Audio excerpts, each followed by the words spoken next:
How to fix AirTag not reachable in your iPhone.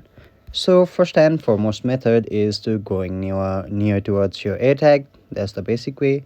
If you're not right reachable, simply try it and go ahead towards the AirTag. You must be near the AirTag, and after you do that, if it's not still not working, then go ahead to your settings. From your settings, go ahead and to the search bar, head towards this Bluetooth section. Now go to the Bluetooth, and once it's on, like simply toggle it off and wait for 5 seconds and then turn it back on. So once you've done that, now you'll have to go ahead and search for location. LOCA location. Yeah, go ahead towards this location services. So once you're in location services, simply toggle that option off.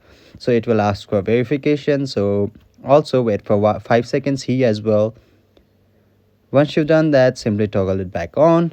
If that doesn't still fix, the last method you can do is simply go ahead and restart your iPhone. So you might know how to restart it. Simply go ahead, press and hold the power button and the volume button simultaneously for a long time.